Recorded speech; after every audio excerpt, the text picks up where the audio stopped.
Pada zaman dahulu, jauh sebelum Sulawesi Utara dikenal seperti sekarang, terbentang sebuah dataran luas di tanah Minahasa. Tanah ini subur, hijau, dan dikelilingi pegunungan yang menjulang tinggi. Kabut tipis sering menyelimuti lembah di pagi hari, seolah alam sedang menyimpan sebuah rahasia besar yang belum terungkap oleh manusia. Penduduk Minahasa hidup dengan sederhana. Mereka bertani, berburu, dan memegang erat adat istiadat leluhur. Alam bagi mereka bukan sekadar tempat tinggal, melainkan sahabat yang harus dihormati. Setiap gunung, pohon besar, dan mata air diyakini memiliki penjaga yang tidak terlihat oleh mata manusia. Namun, di balik kedamaian itu, ada satu kebiasaan buruk yang mulai tumbuh di hati sebagian penduduk. Mereka mulai mudah menghakimi orang lain hanya dari rupa dan penampilan. Tanpa sadar, kesombongan perlahan mengikis kebijaksanaan yang diwariskan nenek moyang mereka. Tak ada yang menyangka bahwa kebiasaan sederhana itulah yang kelak akan mengubah wajah tanah Minahasa untuk selamanya. Di sebuah desa kecil, hiduplah seorang janda miskin bersama putranya yang bernama Tumalun.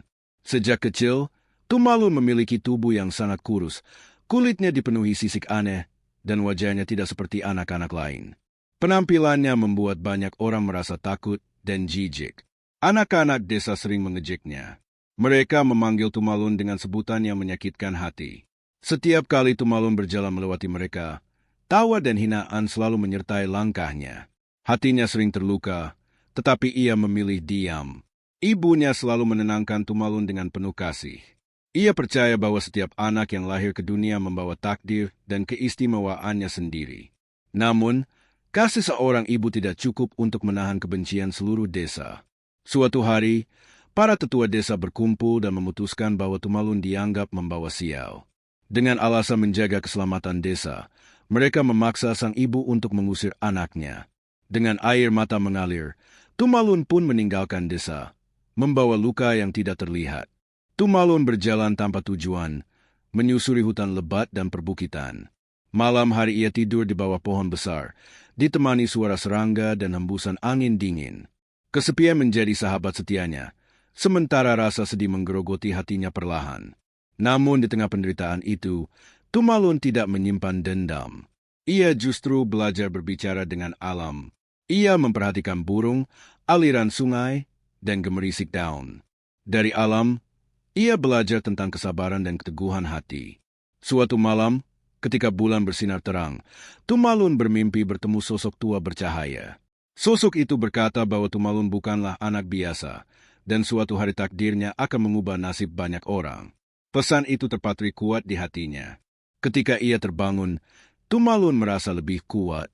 Ia melanjutkan perjalanan, tanpa tahu bahwa langkah kecilnya sedang mendekatkannya pada peristiwa besar yang akan tercatat dalam legenda. Setelah bertahun-tahun mengembara, Tumalun kembali ke tanah kelahirannya. Tubuhnya masih tampak aneh, tetapi sorot matanya kini tenang dan bijaksana. Penduduk desa tidak mengenalinya, namun rasa takut kembali muncul saat melihat wujudnya. Saat itu desa sedang dilanda kekeringan hebat. Tanaman mati, sungai mengering, dan penduduk mulai kelaparan. Tumalun melihat penderitaan itu dengan hati terenyuh. Ia menawarkan bantuan kepada penduduk desa. Tumalun berkata bahwa ia bisa mendatangkan air jika mereka mau bekerja sama dan berhenti saling menghina. Namun, penduduk justru menertawakannya dan kembali mengusirnya.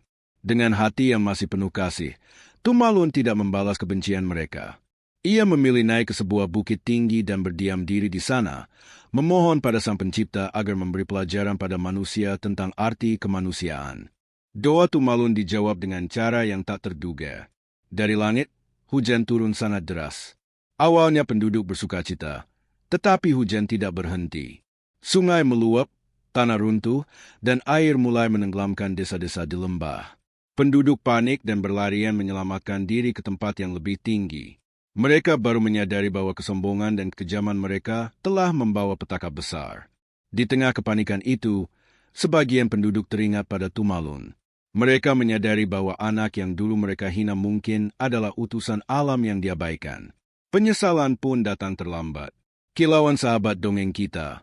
Sampai di bagian cerita ini, jika kalian mulai merasakan pesan yang mendalam dari kisah Tumalun, jangan lupa untuk menekan tombol suka. Dukungan kalian membuat kisah-kisah legenda Nusantara terus hidup. Dan jika kalian ingin terus mendengar dongeng penuh makna seperti ini, silakan berlangganan dan tuliskan pendapat kalian di kolom komentar. Kilauan, air terus naik hingga menutupi seluruh lembah. Rumah-rumah hanyut, ladang menghilang, dan desa yang dulu ramai kini tenggelam di bawah air. Penduduk hanya bisa menyelamatkan diri ke pegunungan sekitar. Dari kejauhan, mereka melihat Tumalun berdiri tenang di puncak bukit. Air mengelilinginya, tetapi tidak menyentuh kakinya. Sosoknya tampak bercahaya, seolah menyatu dengan alam. Penduduk memohon ampun sambil menangis. Mereka berteriak meminta Tumalun menghentikan bencana. Namun, alam telah mengambil keputusannya sendiri sebagai cermin dari perbuatan manusia. Tumalun menatap mereka dengan mata penuh iba. Ia tidak bersukacita atas penderitaan itu. Ia hanya berharap bahwa manusia akan belajar untuk tidak lagi menilai seseorang dari rupa semata. Ketika hujan akhirnya berhenti, lembah Minahasa telah berubah menjadi sebuah danau besar. Airnya tenang, memantulkan langit dan pegunungan di sekitarnya. Itulah yang kemudian dikenal sebagai Danau Tondano. Penduduk yang selamat membangun kehidupan baru di sekitar danau.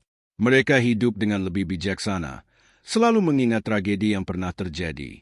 Danau itu menjadi saksi bisu atas kesalahan dan pelajaran besar umat manusia. Tumalun menghilang tanpa jejak. Sebagian orang percaya ia kembali menyatu dengan alam, menjadi penjaga danau. Sebagian lagi percaya ia telah kembali ke alam roh, menjalankan takdirnya hingga tuntas. Apapun kebenarannya, nama Tumalun tidak pernah dilupakan. Ia dikenang sebagai simbol kesabaran dan pengingat tentang bahaya kesombongan. Legenda Danau Tondano diwariskan dari generasi ke generasi melalui cerita lisan. Orang tua menceritakannya kepada anak-anak mereka setiap malam, agar kisah ini tidak hilang di telan waktu. Anak-anak Minahasa tumbuh dengan pemahaman bahwa setiap manusia memiliki nilai, tak peduli bagaimana rupa atau latar belakangnya. Alam pun harus dihormati, karena ia bisa menjadi sahabat atau bencana. Danau Tondano bukan hanya sumber air dan kehidupan, tetapi juga cermin sejarah. Setiap riak airnya seolah membawa pesan dari masa lalu. Pesan itu sederhana, tetapi mendalam. Jangan pernah merendahkan sesama, karena setiap perbuatan akan kembali kepada pelakunya. Hingga kini, Danau Tondano tetap menjadi salah satu danau terindah di Sulawesi Utara. Kabut pagi, air yang tenang, dan pegunungan yang mengelilinginya menciptakan pemandangan yang menenangkan jiwa. Namun, bagi mereka yang memahami legenda ini, danau tersebut bukan sekadar tempat wisata. Ia adalah pengingat hidup bahwa kesalahan manusia pernah menciptakan keajaiban sekaligus bencana. Penduduk sekitar danau hidup berdampingan dengan alam, menjaga keseimbangan agar kisah kelam itu tidak terulang kembali. Setiap upacara adat selalu diiringi doa agar manusia tidak lupa pada nilai kemanusiaan. Legenda ini pun terus hidup, mengalir bersama air Danau Tondano yang tak pernah berhenti. Kisah legenda Danau Tondano mengajarkan kita bahwa penampilan bukanlah ukuran kebaikan hati. Kesombongan dan penghinaan dapat membawa kehancuran, sementara kasih dan kesabaran melahirkan kebijaksanaan. Tumalun, anak yang dulu terbuang, justru menjadi tokoh yang mengubah sejarah. Dari penderitaannya lahir pelajaran besar bagi seluruh manusia. Semoga kisah ini tidak hanya menjadi dongeng sebelum tidur, tetapi juga pengingat dalam kehidupan sehari-hari. Agar kita lebih menghargai sesama dan menjaga alam dengan sepenuh hati. Dan seperti Danau Tondano yang tetap tenang setelah badai, semoga hati kita pun selalu jernih setelah mendengar kisah ini.